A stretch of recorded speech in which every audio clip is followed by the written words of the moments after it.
Oui, merci, monsieur le maire. Moi, je vais pas être trop long parce que depuis qu'on débat de la question du stationnement, on voit qu'on est confronté à un véritable dialogue de sourds, la mairie estimant que tout va bien dans le meilleur des mondes, que c'est tout à fait normal que les Parisiennes et les Parisiens se fassent matraquer dans ces conditions et de manière aussi brutale et de manière aussi soudaine au niveau de ces fameux forfaits post-stationnement qui ne sont rien d'autre ni plus ni moins, Dominique Stoppalione l'a dit, que des prunes, ou plutôt des surprunes, c'est les pruniers complets qu'on se prend.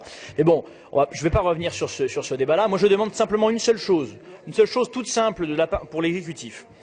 Ce vœu propose tout simplement de tenir compte de la situation de ces Parisiennes et Parisiens qui ont un véhicule société et qui utilisent ce véhicule société à leur domicile, quand ils habitent donc Paris, mais qui est immatriculé au siège de leur société, qui bien souvent et de plus en plus, du fait de la politique immobilière de la ville de Paris, se trouve en dehors de Paris.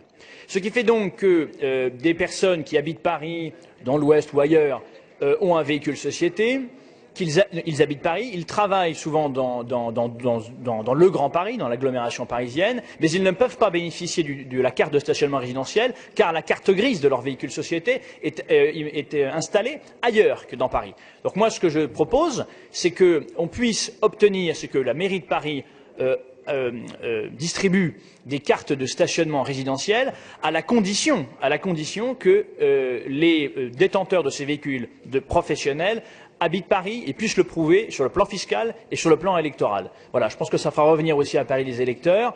Et il est normal aussi qu'il y ait une contrepartie. Il est normal que les électeurs qui souhaitent voir améliorer le service public municipal puissent aussi, à un moment donné, se montrer à la hauteur du service municipal qui leur est accordé en s'inscrivant électoralement dans leur ville d'habitation. Merci. Je vous remercie. La parole est à madame